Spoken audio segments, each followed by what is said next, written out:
Christchurch Airport and another flight prepares to take off for the Far East. This one is special for some of the passengers. Old friendships flood back. Battalion, 1RNZIR to Regiment! Order! Ha! Jungle trail.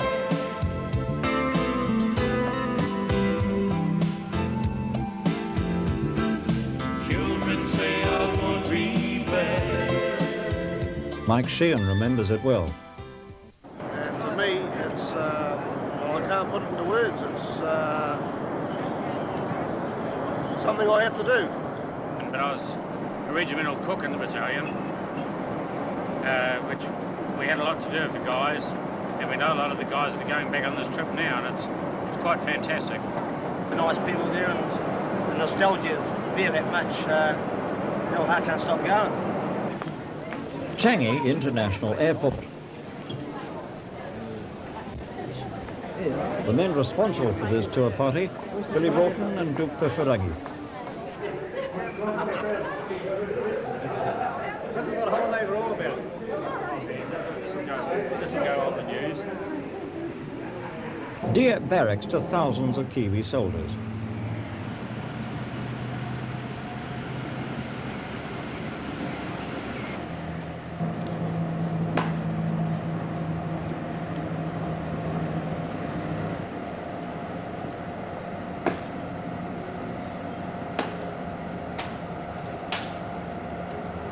A tradition familiar to many soldiers, a sentry change.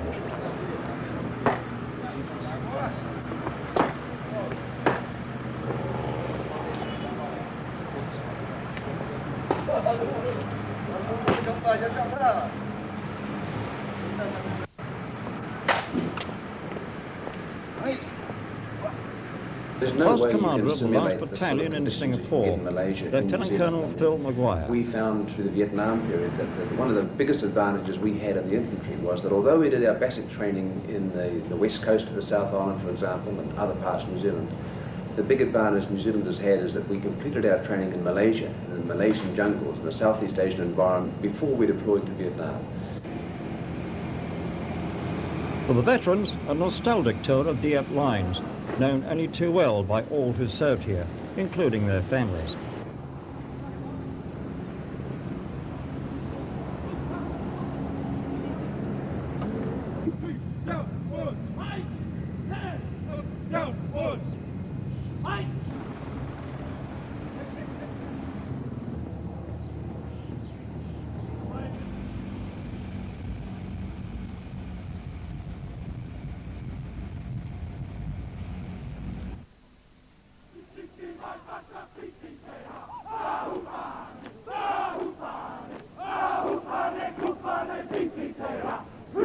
Chief of the Defence Staff, Lieutenant General John Mace. Is the area of direct strategic concern, and that is Australia. It goes up to PNG, north to Kiribati, goes east to the Cook Islands, and then it goes south to the Antarctic. You know, that is the area of prime defence emphasis. Really what we're doing is transferring a significant part of our spending from the cost of maintaining a force here in Singapore to the operational work of that same force. Bob Tizard, Minister of Defence. Commanders and regimental sergeant majors of the battalions from 1957 to 1989. Lieutenant Colonel Kim Morrison.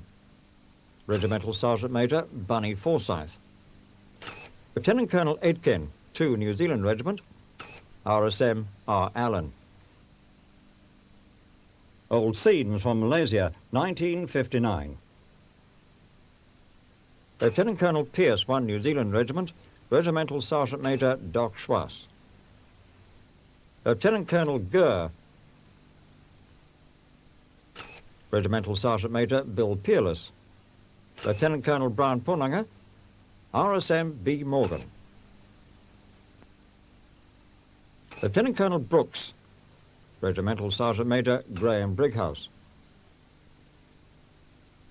Lieutenant Colonel Williams, RSM Don Williams. Lieutenant Colonel John Mace, RSM Rip Reeves.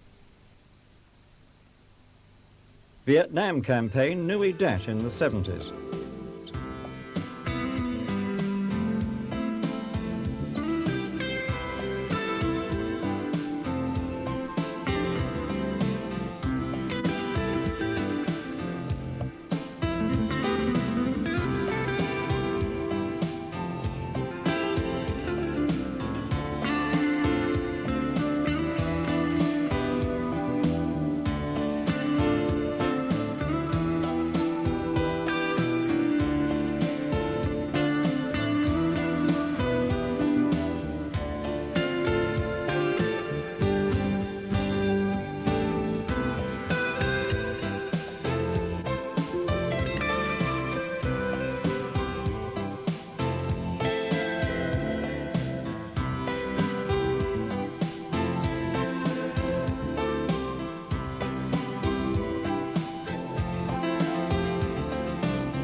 Lieutenant Colonel Warsnop, RSM D. Stewart. Lieutenant Colonel Erin Torrance, RSM Dave Haywood. Lieutenant Colonel Dudman, RSM Alan Fletcher. Lieutenant Colonel E. Bestick, RSM I. Harris.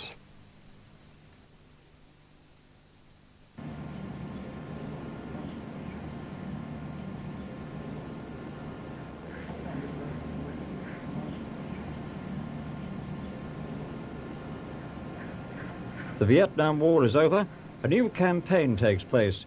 Unit exercises and sportsmanship such as the Freiburg Shooting Trophy.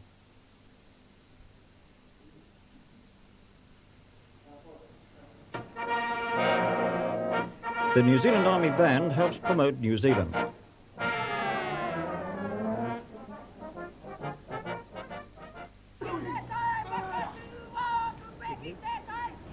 The Tumbatoanga Maori Concert Party performs on the marae.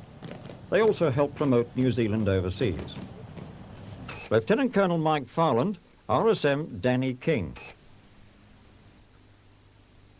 Lieutenant Colonel T. Steele. Lieutenant Colonel Uptown, RSM Fred Barclay. Finally, the last commanding officer, Lieutenant Colonel Maguire, with RSM Bob Davies.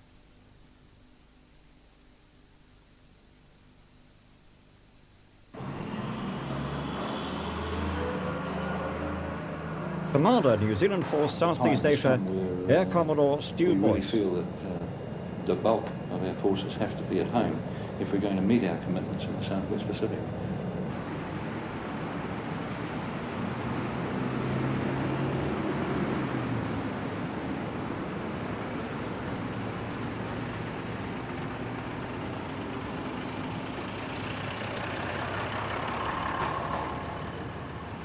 Tourism is never far away from soldier and civilian alike, so the party takes a tour of Chinatown.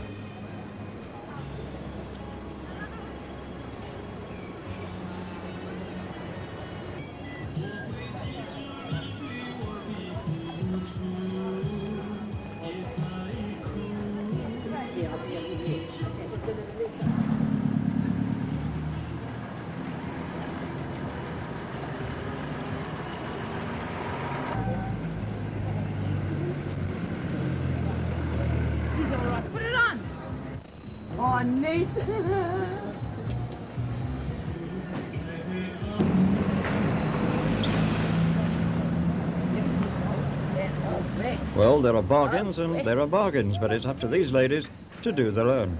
$10, huh? $10? $10? No? Huh? Singapore dollar, $22. New Zealand dollar 20. New Zealand dollar 20. Yeah, right. I get a last pile, okay, Singapore dollar $20. Huh? Singapore dollar No, 20. New Zealand dollar. Huh? New Zealand dollar. How much you pay? 20. New Zealand dollar? This $20 Singapore, Yeah. New Zealand dollar 10. Part of Singapore today, the monorail train that travels from one end of Singapore to the other and under the city, provides a service for its people every 6 minutes.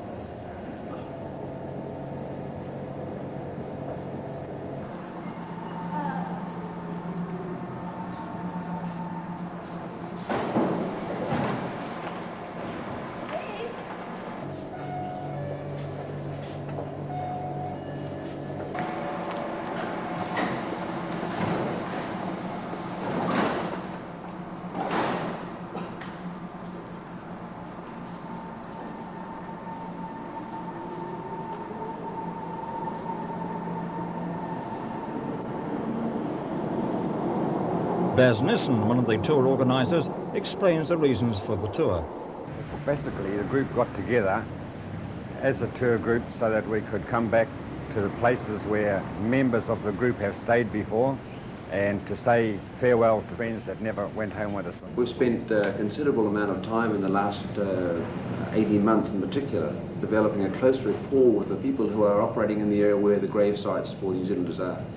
And they're primarily in Malaysia at Taiping, and at Tarinda Garrison. At Taiping, the Malaysians have undertaken to have a caretaker who is paid, in fact, by the Malaysians, as I understand it, to care for and look after the grave sites in Taiping. And they are now being looked after much more satisfactorily than they have been in the past. In Tarinda, there is a Commonwealth cemetery there, which is again being well looked after, and just as we left Tarinda at the end of Tai Tumba, we took the opportunity to return back to the cemetery where a number of New Zealanders who have been killed both in Malaysia and in Vietnam are buried, as well as some dependents of New Zealanders, and that has also been looked after very well. A time to reflect on old friendships and lost comrades. Tour leader Les Jackson. One must go and one must be left. Ask not, why should it be? We cannot hope to understand so deep a mystery. Life and death march hand in hand. Love must bear its cross. We cannot have the rapture and escape the pain and loss. It was 1953. We lost our first soldier in Malaysia, and we have been involved in the Southeast Asian era ever since. Although we leave Singapore and Malaysia today, remember that those who remain here will never be forgotten.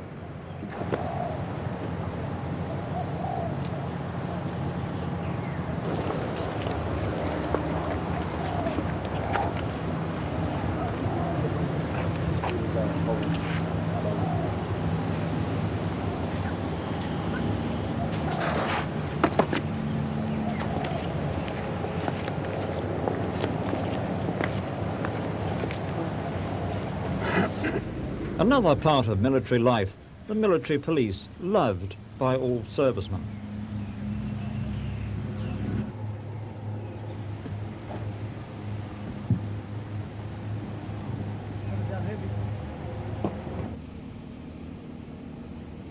A general tour of the housing area in Zimbabwe.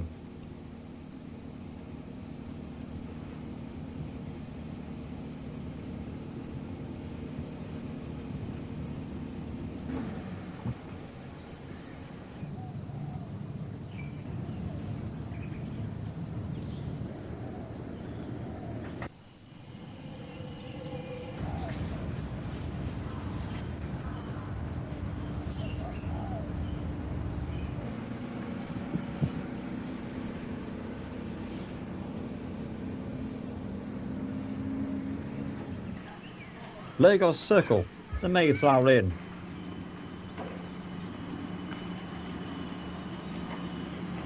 Obvious attraction of a Singapore posting was not only confined to just the soldiers. I'm going to miss the cheap things that are over here, the good weather, it's pretty warm, and the people, and going to miss all of the cheap stuff that you can buy. It's much cheaper than New Zealand. The fern leaf, well known to all New Zealanders and maintained even today in good Kiwi style. Telephone call for Tanya home.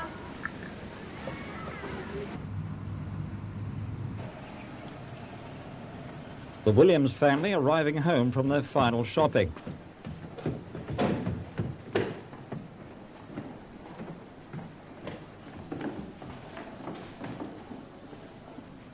Thank God that's all the shopping done there. Well, I hope it is anyway. The families, I think as far as the children go, they'll be quite sad to leave because initially when they come here it takes a bit of settling down, but they very quickly get into the environment. They meet all their friends and that, and the school is a small school, quite select pupils, so they very quickly make their friends and get used to the environment, get used to the lifestyle, the money, the things they can do, you know, travel, going out and so on. Mrs. Williams, originally from Samoa, explains what it's like being a serviceman's wife in Singapore. Well, I'm quite happy here in Singapore for my family, and I know feeling about it's a bit difficult for the family to post around everywhere where the husband goes, but couldn't help it. It's a husband's career, but quite happy here with my family. The kids are quite happy here. It's school, and they enjoy themselves. Meet all the friends. Some of the tour groups are treated to a good old traditional barbecue by the host, Mr. and Mrs. Clive Fremlin. Here.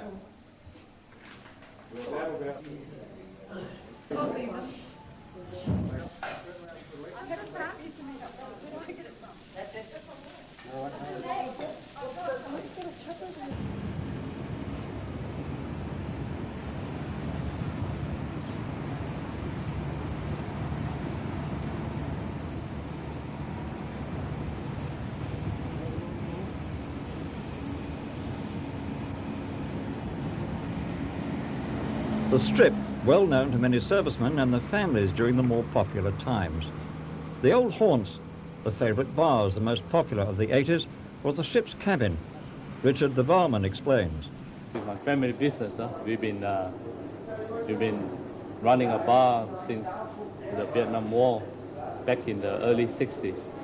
So my dad would like to keep this place going because that is his livelihood for 30 over years. So as a son, if you are Chinese, you got to follow the family and support the family means of earning. So we'll keep going, but then it'll be a really sad experience for us because the Kiwis, the battalion, been really a part of our life for so many years. The moment the troops pull out, we're going to leave a really big gap in our life, but we got plenty of memories. And they are really good memories, but then other things might fade, the memories will stay with us forever, So it's going to be a really sad experience for us because the troops are pulling up. When my dad first started the bar, we only served New Zealand soldiers on Sunday morning when they come in for quiet beer. In '82, I came back from the United States. And I came to help him in the bar, I was holding a full-time day job and I was running the bar for him in the night, And I came with my own kind of ideas of running a bar and my own taste of music. And what happened is, the first time that I came back, I started playing what I feel I want to listen, And then a group of Kiwis walked past and said, hey, that's something that we liked, And they came in the bar, looked around and said, this will be our bar. And I looked at him, I said, we're not going to run a Kiwi bar, are we? Well, I got this Maori guy, all black player. His biceps and, his arms is as big as my thigh, but he's such a nice guy, he came in the bar, chat with us, shook our hand, and then we feel really good. We serve quite a number of All Blacks. We serve the New Zealand volleyball team that came by during the World Cup, World Championship in Singapore. We serve quite a bit of New Zealand Airlines crew that pop by if they want some homes kind of feelings. They might be flying all over the world, and they'll come in here, and feel the Kiwi spirit where they're really a rowdy group of guys, really enjoying having fun, and they join in and they just blend right beautifully into the crowd, as they are one of them. Oh, my wife have never been in a bar before she married me. The first time she came in here, she was nervous, but then over the years, she become so used to the Kiwis, and she's gonna feel the same as I feel because when the battalion pull out from here, she's gonna feel that hey, there's a big gap in our life that only memories hold, nothing else, and she's gonna miss the battalion too when the battalion pull out. Hello. Oh, you're over too. Hello. This is me. Hi. Two angles. Yeah. Okay. 2 beers. Oh. Okay. Welcome back to Singapore. I just got something for you. Sure.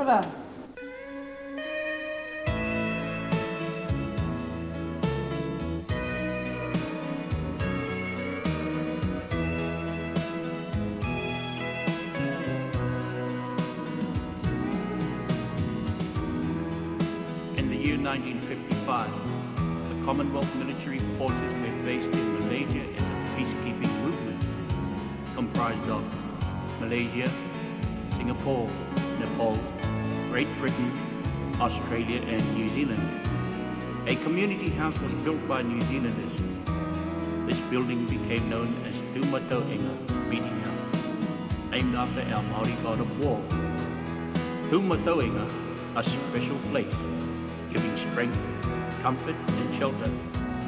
July the 20th, 1989, 34 years later, will be a page in history as military forces withdraw, and as the going down of the sun and peace remains as a lasting impression.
And so, while the band rehearses, the orderly officer of the day, Captain Carl Corbett, catches up on more mundane duties.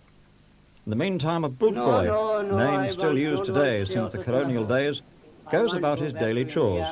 Then go back to do much for England and after go to New Zealand because we have the British passport.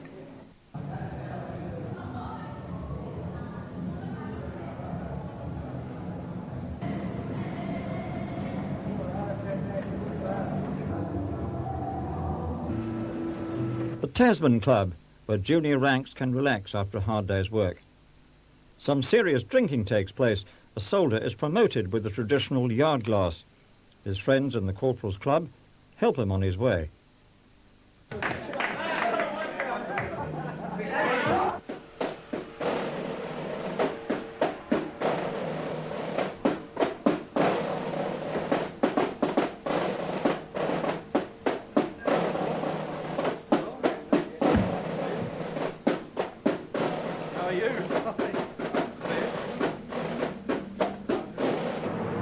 For officers and warrant officers and senior NCOs, their final regimental dinner in the officers' mess of the 1st Battalion Royal New Zealand Infantry Regiment.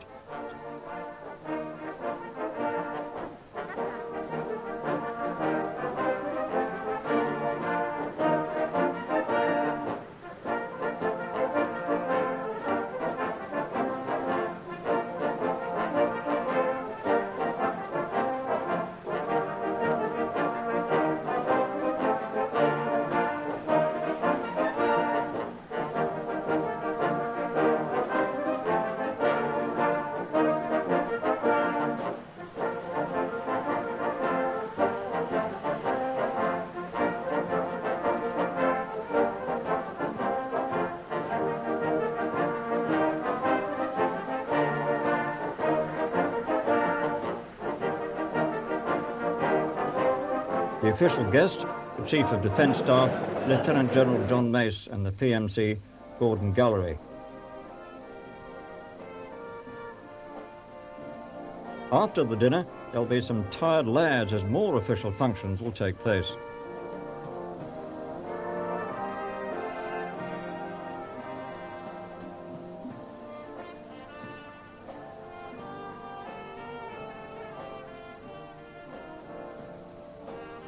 One of the highlights of the tour was the spiritual deconsecration of the ritual of the Tumataunga Marae.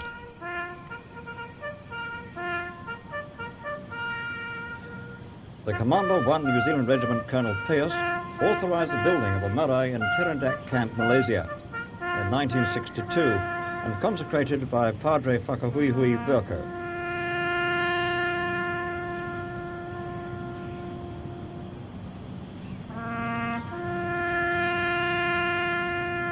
In 1969, it moved to Nee Soon Camp, Singapore, and in 1970 to Dieppe Barracks.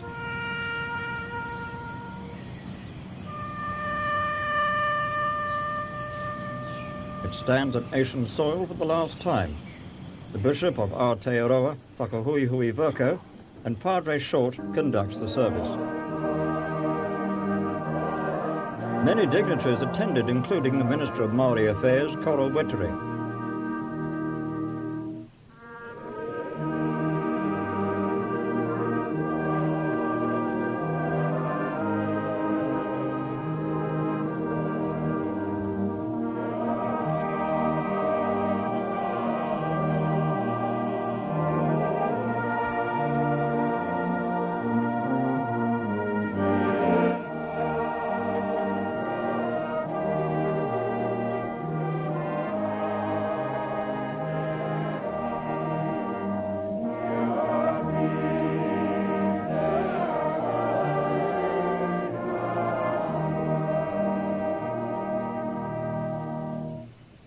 Let us pray. The ground you stand on is holy.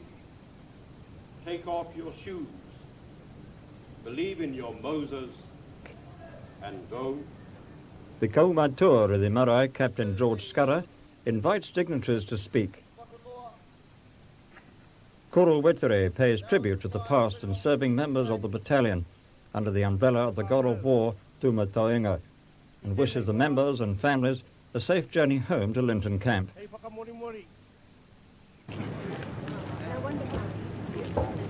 The deconsecration is over. The gateway and whare of the marae is about to be dismantled. An ex-soldier and former member of the Maori concert group, Charlie Thompson, explains what happens after the whare was burnt to the ground in 1973. My first reaction was that I rang home to my parents, my mum and dad, from Rotorua, and I asked them that the marae is being burnt out and we're planning to rebuild, and we need to have some tohungas, some carvings, and hopefully that you'll be able to help out, which they automatically went to Koutu Sawmill, pie milling in Rotorua, and they were able to purchase the timber from there, Totra, and they took it down to Onimutu, down to Kimahakaraya, and he was the one that carved it, him and his team.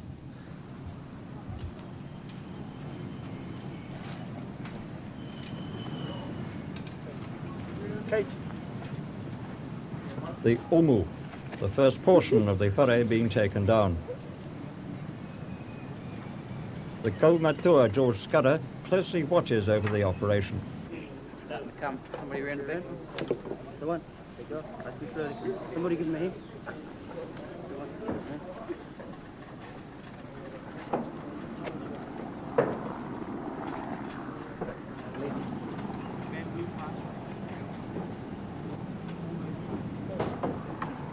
Maihi is being taken down.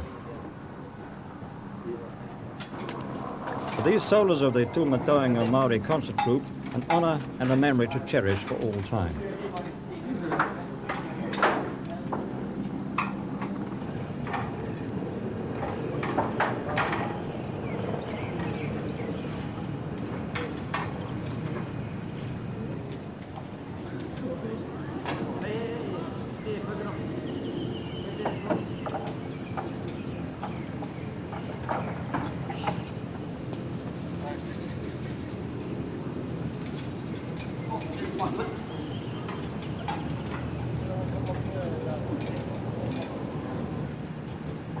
Finally, the Teko Teko Tumatainga is taken down.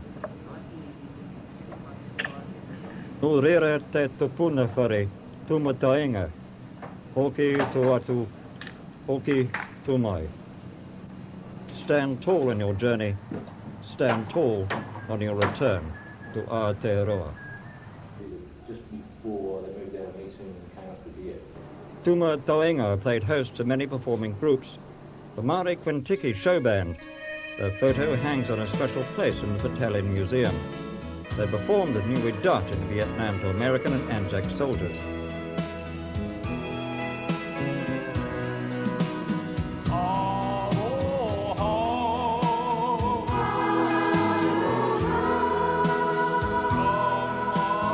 Air Commodore Stu Boyce. The actual operation of deploying the forces back has begun.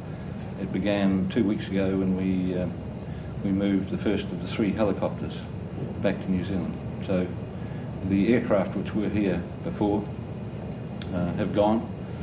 The personnel are still here, mostly involved at this stage in packing up their kit for taking home. That's both the service kit and their own personal gear, which is being packed for shipment in crates. And we're at the same time in the middle of the ceremonial associated with the closing. And today is our biggest day. The New Zealand Army Band.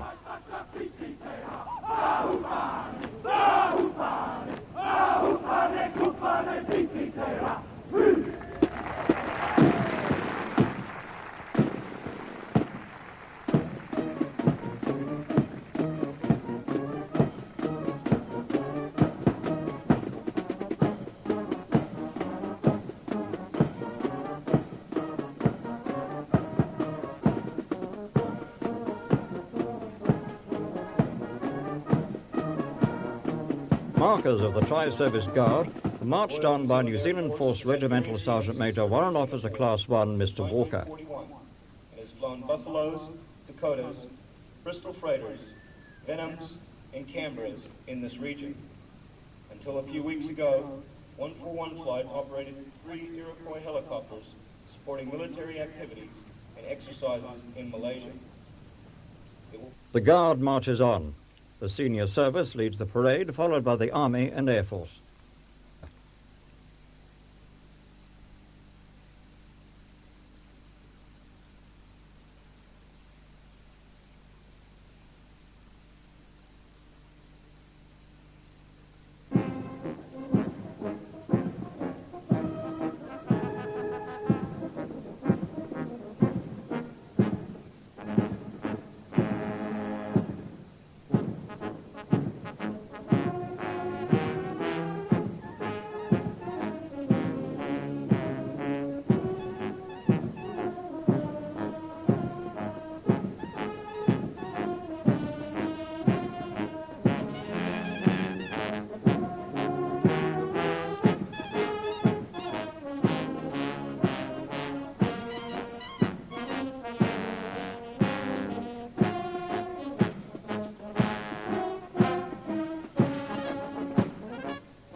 Royal New Zealand Navy Guard will advance. Left! Forward! Guard up the 1st Battalion, Royal New Zealand Infantry Regiment will advance into line. Fast! Forward!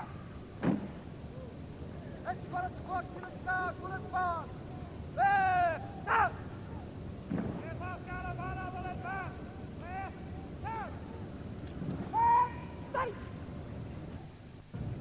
Got a 1st Battalion, Royal New Zealand Infantry Regiment.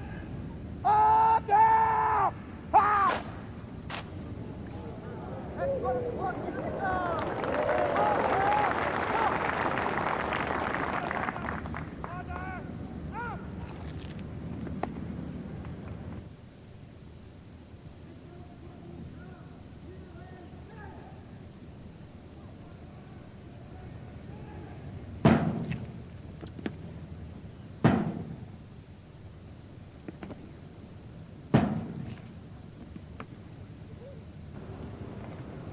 The Guard commanders march on.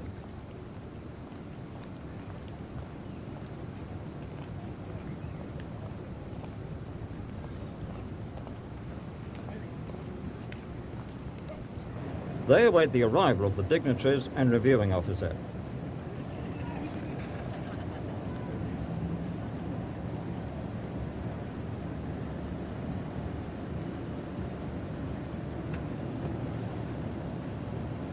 The Commodore Auckland, Commodore I.A. Hunter, representing the Chief of Naval Staff,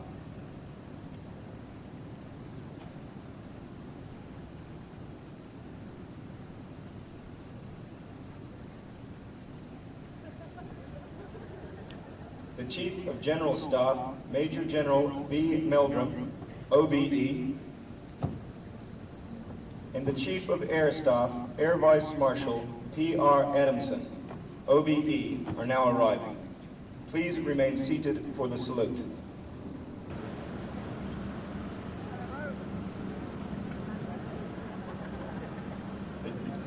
The Chief of General Staff, Singapore, Lieutenant General W.L. Chu, PPA, and the Chief of Defence Staff, New Zealand, Lieutenant General J.A. Mace, CV, OBE, are now arriving. Please remain seated for the salute.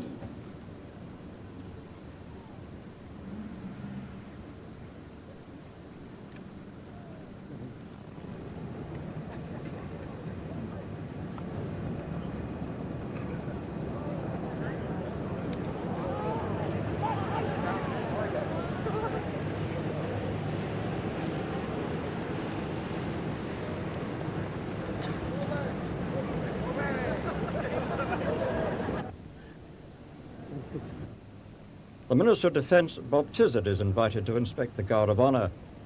Accompanying him is Lieutenant Colonel Ankin and Air Commodore Stu Boyce.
The inspection is over, and a spectacular entrance is performed by the Tumatainga Māori Concert Group. The smoke signifies the colours red and green of the battalion.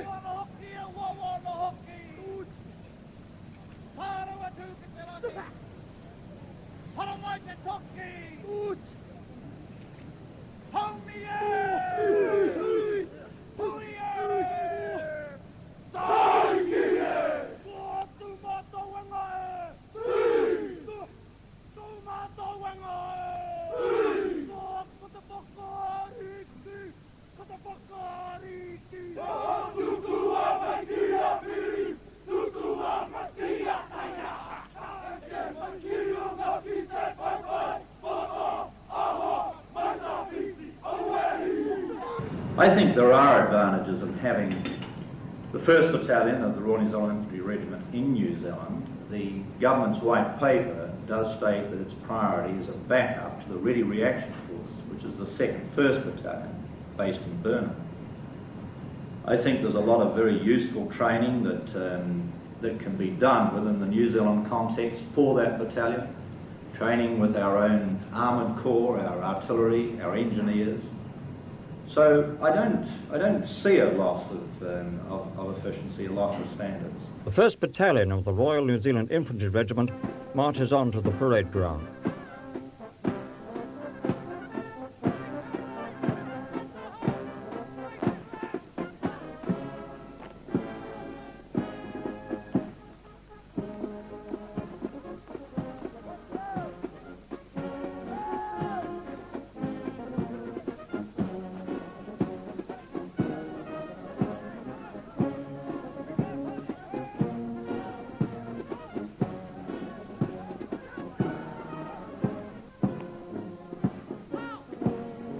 The spectators watch in awe at the precision marching of the slow and quick time.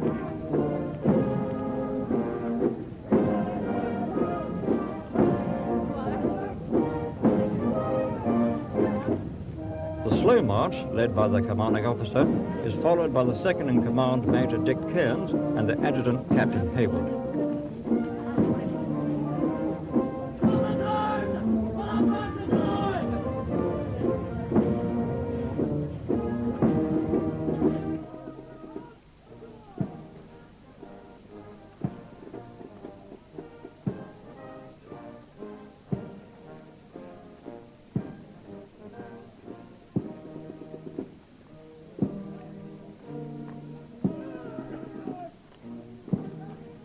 Two members of the British Army took part in the parade, Lieutenant Robinson from the Royal Highland Fusiliers and Allied Battalion, which dates back to 1972. The colour escorts, the Queen's colours carried by Lieutenant Jim Blackwell, the Company Sergeant Major Warrant Officer Class 2 Ross, the regimental colours carried by Lieutenant Pedro Vanderin, the colour sergeants Albe Hunia and Shorty Kuroi, the Regimental Sergeant Major Warrant Officer Class 1 Bob Davies. A proud moment.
General salute! Peace and out!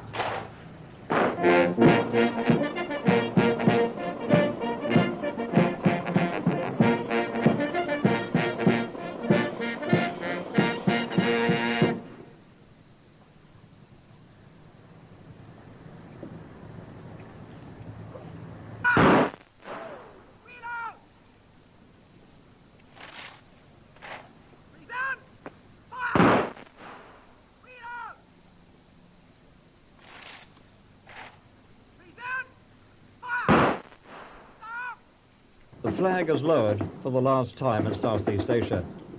The scene is set for the battalion to make their final journey home.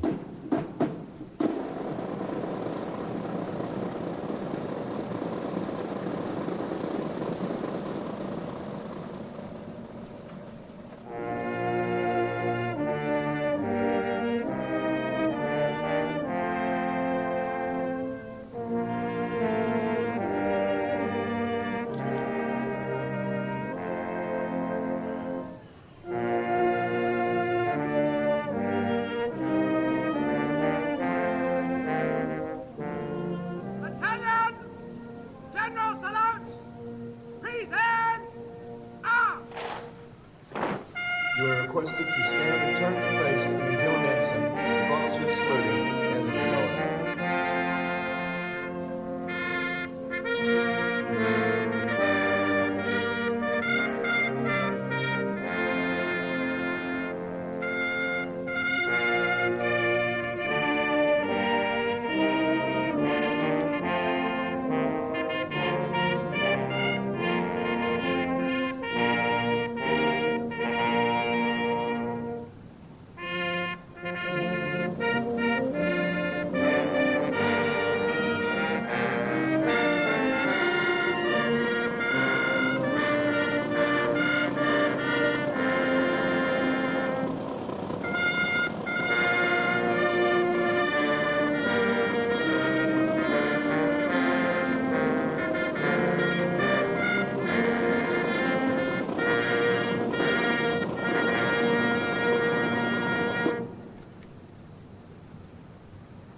As the names of those fallen in this part of the world are farewell.